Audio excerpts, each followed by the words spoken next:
I'm what you could call a collector of bootleg Pokemon games. Pokemon Diamond and Jade, Chaos Black, etc.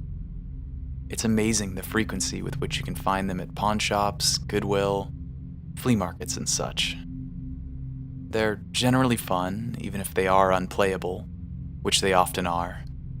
The mistranslations and poor quality make them unintentionally humorous. I've been able to find most of the ones that I've played online, but there's one that I haven't seen any mention of. I bought it at a flea market about 5 years ago. Here's a picture of the cartridge in case anyone recognizes it. Unfortunately, when I moved 2 years ago, I lost the game, so I can't provide you with screen caps. Sorry. The game started with the familiar Nidorino and Gengar intro of Red and Blue version. However, the press start screen had been altered. Red was there, but the Pokemon didn't cycle through.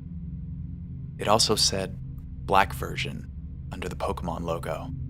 Upon selecting New Game, the game started the Professor Oak speech, and it quickly became evident that the game was essentially Pokemon Red version.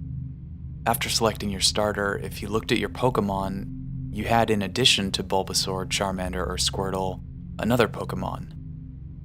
Ghost. The Pokemon was level 1. It had the sprite of the ghosts that are encountered in Lavender Tower before obtaining the Sylph Scope. It had one attack. Curse. I know that there's a real move named Curse, but the attack didn't exist in Generation 1, so it appears it was hacked in. Defending Pokemon were unable to attack Ghost.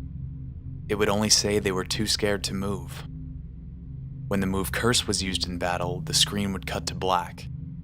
The cry of the defending Pokemon would be heard, but it was distorted, played at a much lower pitch than normal.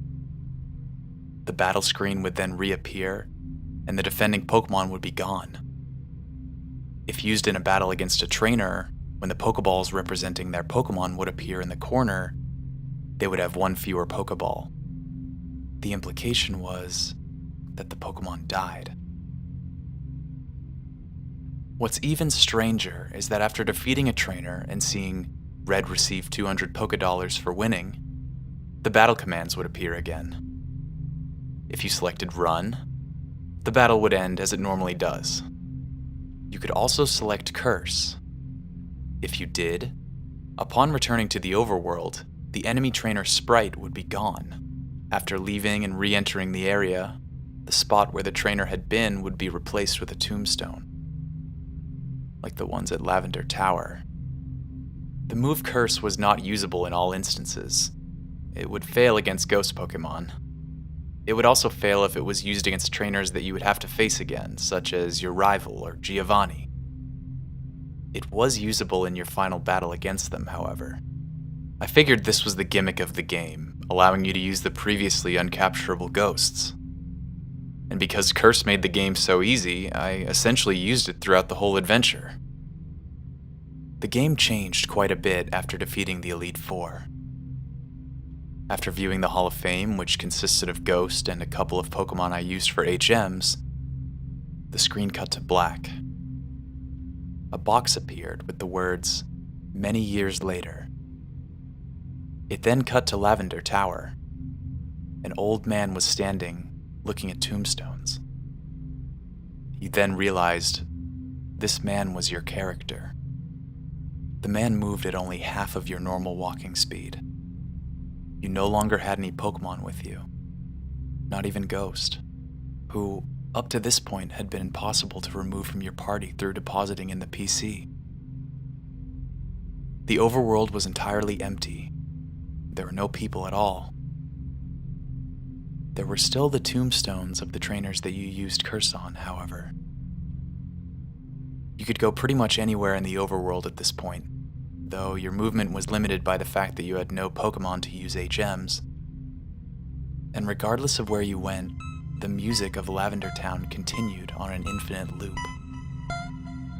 After wandering for a while, I found that if you go through Diglett's Cave, one of the cuttable bushes that normally blocks the path on the other side is no longer there, allowing you to advance and return to Pallet Town.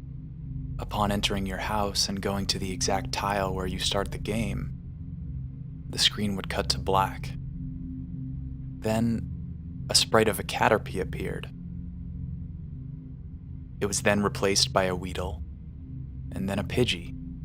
I soon realized, as the Pokemon progressed from Rattata to Blastoise, that these were all the Pokemon that I had used Curse on.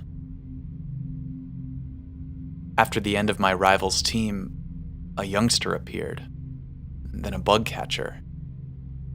These were the trainers I had cursed. Throughout the sequence, the Lavender Town music was playing, but it was slowly decreasing in pitch. By the time your rival appeared on screen, it was little more than a demonic rumble. Another cut to black. A few moments later, the battle screen suddenly appeared, and your trainer sprite was now that of an old man. The same one as the one who teaches you how to catch Pokemon in Viridian City. Ghost appeared on the other side, along with the words, "Ghost wants to fight." You couldn't use items, and you had no Pokemon. If you tried to run, you couldn't escape. The only option was fight. Using fight would immediately cause you to use struggle, which didn't affect Ghost but did chip off a bit of your own HP. When it was Ghost's turn to attack, it would simply say, ... Eventually, when your HP reached a critical point, Ghost would finally use Curse.